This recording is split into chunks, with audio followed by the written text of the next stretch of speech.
The Atlanta Braves starting rotation has done an admirable job filling in with some of the key injuries, but is it sustainable? And do the Atlanta Braves need to make a move for the rotation at some point this year? We'll discuss all that on today's episode of Locked On Braves. So let's get into it. You are Locked On Braves, your daily Atlanta Braves podcast.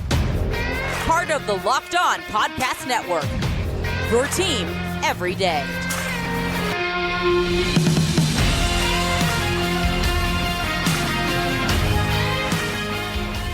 Hey, welcome back to Locked On Braves, part of Locked On Sports Atlanta, where we cover your favorite Atlanta sports teams each and every day. I am your host, Jake Mastriani. You can follow me on Twitter at shortstopball. Also, make sure you check out the podcast on Twitter at LockedOn_Braves. Send in any questions, comments, or feedback that you have for the podcast. Always enjoy hearing from you, the listener. Make sure if you're new on YouTube, hit that subscribe button, hit that thumbs up button as well to help support the show. And I can't tell you enough how much that I appreciate your support. You think everything's negative on the internet? That's not the case, because I had several great comments on some of our last videos from our everydayers out there. Maz3360 says that they listen to both the podcast and the postcast and said, I think you do a fantastic job. Your insight and your takes are very well thought out and well informed. Keep up the great work. That means a lot. Love hearing stuff like that. Easy Rider says, I look forward to making your podcast my first listen every day at work. Thanks for the great Braves content. T. Moore says, everydayer, love your podcast. Debbie Humes, love the show. Lady Braves, love your content so much. I listen to your podcast every day when I'm at work. I love hearing where you listen to the podcast. Chad Gillette from Virginia says, been watching you every day for the last few years. Really enjoy the show. Frankie Torres, loving the show from California. John Ashby, podcast is very spot on. I don't know about that, but thanks for the kind comment there, John. Christian Godby says, enjoy the podcast. Andrew R., first podcast I listened to Monday through Friday. Great content. That means a lot to me. Thank you so much for saying that, Andrew. And I got some other everydayers as well. Adam Dowd, Craig Rogers, Daniel Norman, and Mennonite Abe. So appreciate all of our everydayers out there. Thank you so much for letting me know that you enjoy the show. If you are an everydayer, let me know down in the comments section below on YouTube where you're listening from and where you listen at. I really would appreciate to hear from you. Before we get into today's episode, talking about the starting rotation in the Miami Marlins and then previewing the Phillies series, got to tell you that today's episode is brought to you by Gametime. Download the Gametime app, create an account, and use code LOCKEDONMLB for $20 off your first purchase. Last minute tickets, lowest price guaranteed. Let's start out with our Taco Tuesday segment. Obviously, don't have a game on Monday night, so nothing to recap there. So we got two Taco Tuesday segments to talk about. The first one is going to be the starting rotation. And honestly, it's a quiet day on Monday. Not a lot being talked about in Braves country, but I think something that's on my mind, and I think on the mind of a lot of Braves fans out there, is what's going on with the rotation? What does the long-term future look like with this rotation once everybody's healthy? And you look at the current five right now, and this is the way I would line it up probably in a postseason. If I were making a postseason rotation right now of who they currently have, I'd still go Strider game one. I know he's given up a lot of runs in his last couple of outings, but I still would go Strider. I'd probably go Charlie Morton just because the dominant type pitching typically plays up in the postseason, and he's a veteran, but I think you could flip a coin there between Morton and Elder. But either way, those are my top three, with Strider, for me, still firmly at the top, even with his struggles as of late.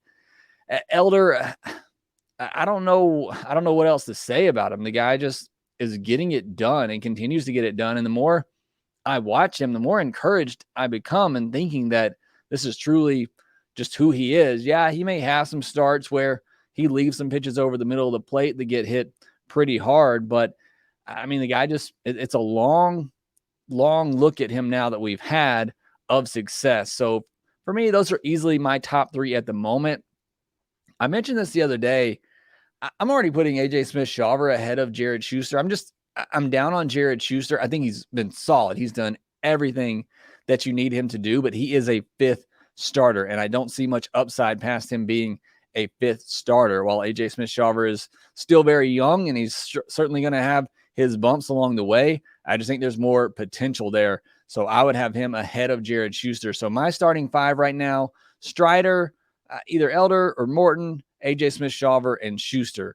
The depth that the Braves have in the rotation at the minor league level on Michael Soroka, Dylan Dodd, Colby Allard, who I mentioned on yesterday's Miners Monday podcast, who made a rehab start, was very good. Derek Rodriguez, who I think they're going to stretch out to add some depth to the starting rotation. Alan Winans as well had a very good year, or is having a very good year at AAA. And then, of course, you got the 2 big guys that are injured right now, and Kyle Wright and Max Fried. And that's really where this discussion takes place, is the starting rotation's been good without those 2 guys, no doubt about it. You look at the starter ERA for the Braves, it's 5th at 3.89 ERA. However, you look at the WHIP, they rank 18th in the starting rotation for the Braves, 18th in WHIP at 1.33. 6th most strikeouts with 390. A lot of that obviously goes to Morton and Spencer Strider. 7th most walks. I think a lot of that goes to really Morton and Strider and Jared Schuster as well, and Dylan Dodd. xFIP for the Braves, 9th at 4.14. That's still good. That's top 10, but it would tell you that maybe they've been a little bit lucky here in this stretch they've had. They've been huge. I'm not trying to just sit here and speak badly of the starting rotation. They've been outstanding. They've done exactly what the Braves have needed them to do, but just looking at it analytically, looking at it even with my eyes, watching some of these starts, it just feels like there's got to be some regression for these guys at some point. I feel like I don't want to say luck, but their luck is probably going to run out, and you're going to see them dip back down a little bit. You look at Spencer Strider right now, and he's the one guy that I could definitely see taking a big step forward. He has a 4.12 ERA, but he has an expected ERA of just 3.24, and he has an xFIP of 3.03, which would tell you that perhaps he's been a little unlucky. We discussed that before. I think it's more so just the command. He's missing over the heart of the plate too much, but still 14.53 K per 9. The 3.43 walk per 9, that needs to come down, but he's still dominating, and that's why you're seeing that expected ERA and that FIP be much lower than his actual ERA, because his stuff is so dominating. For Charlie Morton, it's a 3.71 ERA, but he actually has a 4.64 expected ERA, a 3.95 xFIP, but he does have a 10.46 K per 9, but a 4.05 walk per 9. He also has to cut down on those walks, but he has dominating stuff, but he's pitching more like a 3rd, 4th starter, which I think is fine if the rotation were fully healthy, but Braves need him right now to be that top of the rotation type arm until those guys return. And then Bryce Elder, 2.60 ERA. Again, he's been fantastic all year long, but a 3.91 expected ERA and a 3.68 xFIP would probably tell you that he's more of a middle of the rotation type starter. Very good. I think more than anybody would have expected from Bryce Elder coming into the year. Part of that is just a 7.48 strikeout per 9. He doesn't have that dominating stuff as a Strider or a Morton, but he doesn't walk a lot of batters, just a 2.39 walk per 9. Then you get to AJ Smith-Shawver, very small sample size here, but a 2.45 ERA, 4.94 xFIP would tell you maybe he's been a little lucky so far in his brief appearances, but that's partially because of just a 6.55 K per 9, but he does have a 2.45 walk per 9, but again, very small sample size we're dealing with AJ Smith-Shawver. As for Jared Schuster, 4.57 ERA, a lot of that done early in the year. Since he's come back, he's been much better than those numbers, but you look at his expected ERA of 4.93, his xFIP, 6.21. 5.01 K per 9 and a 4.79 walk per 9. Those are numbers that do not typically lead to a lot of success at the major league level. When your K per 9 and your walk per 9 are pretty much the same, that's when you're going to have an xFIP over 6. And again, he's been solid. He's been much better, obviously, since he's come back, but he is a 5th starter. And if anybody's going to get replaced in this rotation, I think it's Jared Schuster. I mentioned it yesterday's podcast. I think it's very telling that the Braves skipped him in this Phillies series. I think they see kind of what I see and what the numbers bear out. He's been a little bit lucky. He's pitching like the worst starter in the rotation. He's giving you exactly what you needed as a fifth starter, but he is the last man in the rotation right now, in my opinion. Again, you're waiting on Max Fried and Kyle Wright to come back, and those are your key pieces you're missing here. You get those guys back, and I think the rotation and everybody just kind of settles in to their spot if they are those guys. But the question is, do they need to trade for a starter? And I think the answer is yes, eventually. It's not going to happen anytime soon. Maybe we see something around the All-Star break, mid-July. But I think you need to see what Fried looks like. And I'm not just talking about stuff. I think he's going to be fine stuff-wise. But can he come back, be healthy, and stay healthy? And maybe they don't figure that out by the trade deadline, but they need some sort of indication there. Is he going to be that top of the rotation guy? Can he come back and stay healthy? Are there major concerns there long term? I think those are questions we need answered, and we need to see Fried, make his rehab starts, work his way back, continue to progress, get stronger, fully go through that process, but where we have a better picture of what that looks like. We're all kind of pointing towards the All-Star break for that when we could see him return, but a lot is going to go into his rehab and coming back from all that and what that looks like. And then I mentioned the other day, I'm not fully optimistic on Kyle Wright. I mean, just back-to-back shoulder injuries like that really make me nervous.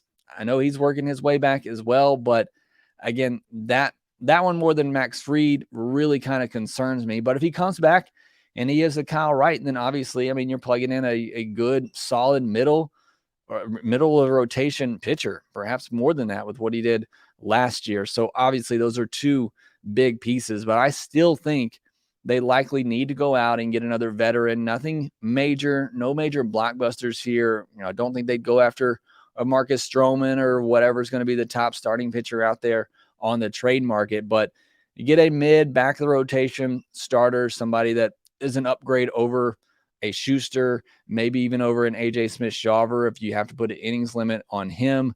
I do think they go out and make at least one move for the rotation. I don't think it'll be anything extravagant, but I do think there is a need there to add to that depth. We've seen Dylan Dodd. He cannot be trusted at this point. He's going to have to do a lot of work to regain his status. Soroka, we've kind of seen what he has already at this point. He's not back to where he was, and again, may never be there. I think he'd be solid. I think he could be just as good as Schuster in the fifth spot right now, but certainly not somebody that I think you're going to count on in the middle of the rotation.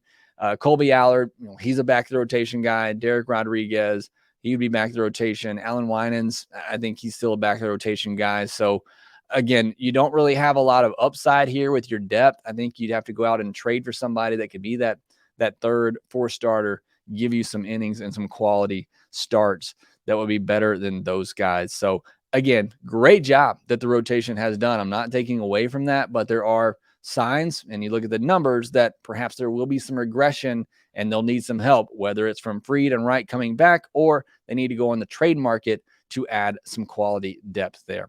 All right, next, I want to talk about the Miami Marlins because they are on an absolute roll. Are they serious contenders in the NL East? Do they pose a real threat to the Atlanta Braves? We'll discuss that here next. Buying tickets to your favorite events shouldn't be stressful, and it's not when you use Gametime, which is the fast and easy way to buy tickets for all sports, music, comedy, and theater near you. They have great deals on last-minute tickets and their best price guaranteed. So you can stop stressing over the tickets and start getting excited for all the fun you're going to have, just like I did this past Saturday when I used Gametime to buy some last-minute tickets to the game and got to see Matt Olson hit that grand slam in the first inning. It was a great experience going over to Gametime, getting those tickets. Forget planning months in advance. Gametime has deals right up to the day of the event. The Gametime guarantee means you'll always get the best price. If you find tickets in the same section and row for less, Gametime will credit you 110% of the difference. Download the Gametime app, create an account, and use code LOCKEDONMLB for $20 off your first purchase. Terms apply. Again, create an account and redeem code LOCKEDONMLB for $20 off. Last minute tickets, lowest price guaranteed. The Braves play the Phillies on Tuesday night at 6:40 p.m. Eastern. It's a division rival matchup between two of the hottest teams in all of baseball. Catch every pitch of the Braves' hometown broadcast with SiriusXM on the SXM app. Search Braves. Also on Monday, we posted our Minors Monday episode. A couple of really good bats right now in the Braves minor league system, and Workinger down at Augusta and Luke Waddell as well at Mississippi had some big weeks. Spencer Schwellenbach had a big week on the mound. So make sure you go back and check that out if you haven't listened already.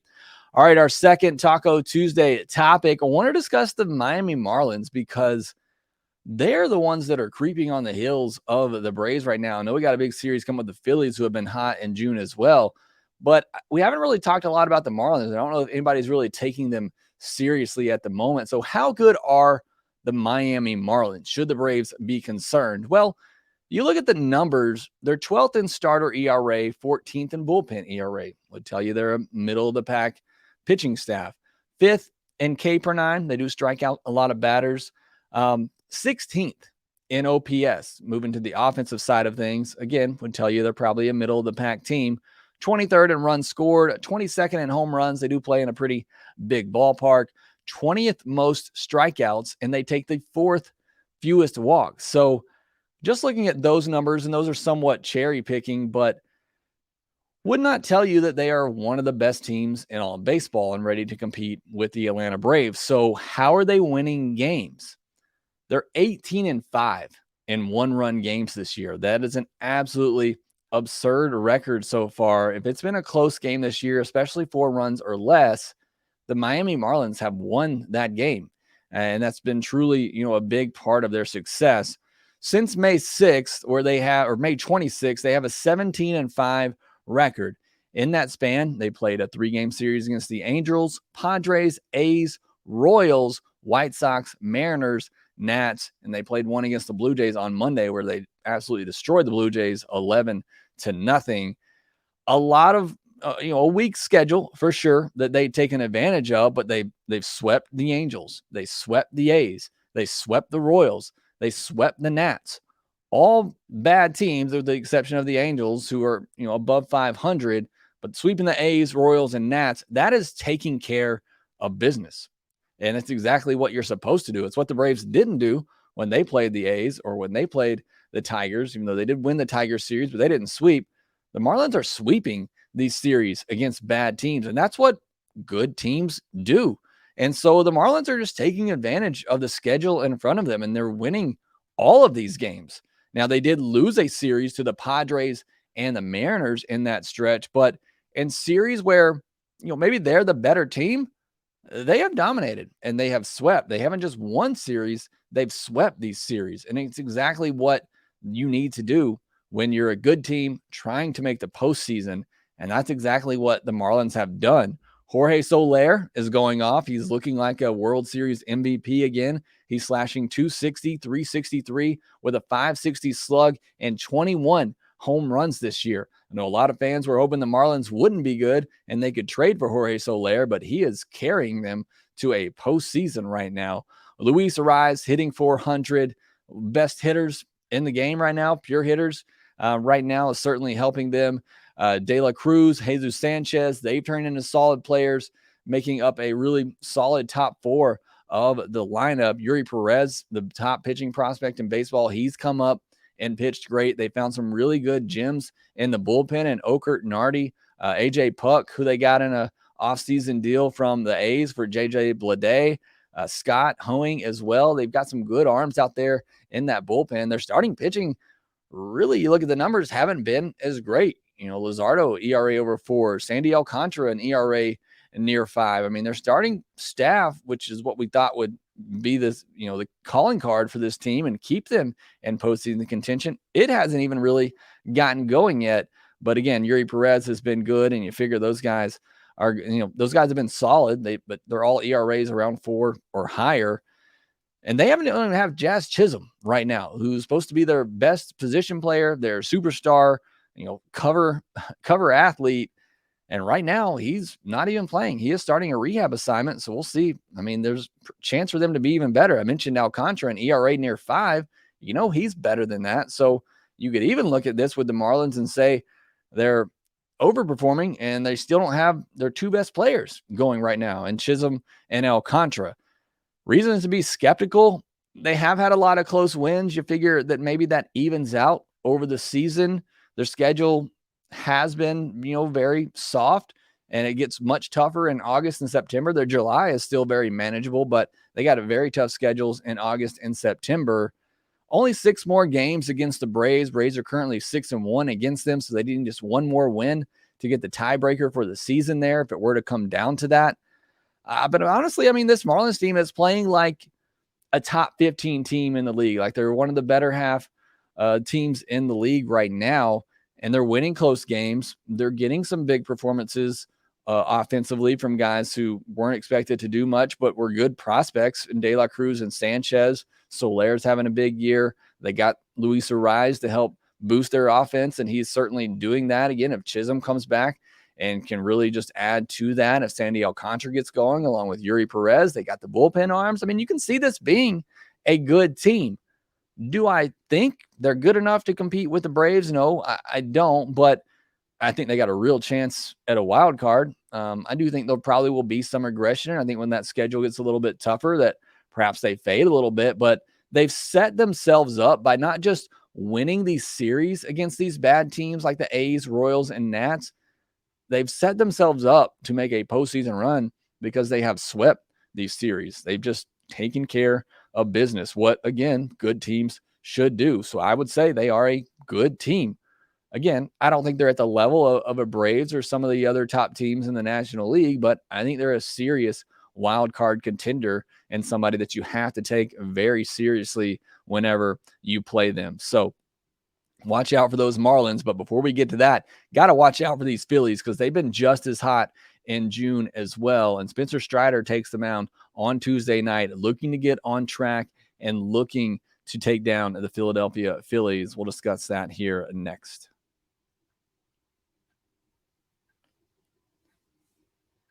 The Braves and Phillies begin a series on Tuesday night in Philadelphia, two of the hottest teams in all of baseball. Right now, we're still waiting on an update about Sean Murphy. We got no update on Monday. Braves waiting as long as they can there. They can technically wait till Wednesday and still retroactive that injury if they were to put him on the IL. But again, there's no backup middle infielder right now. Surely they've got somebody on the bus there just in case in Philadelphia.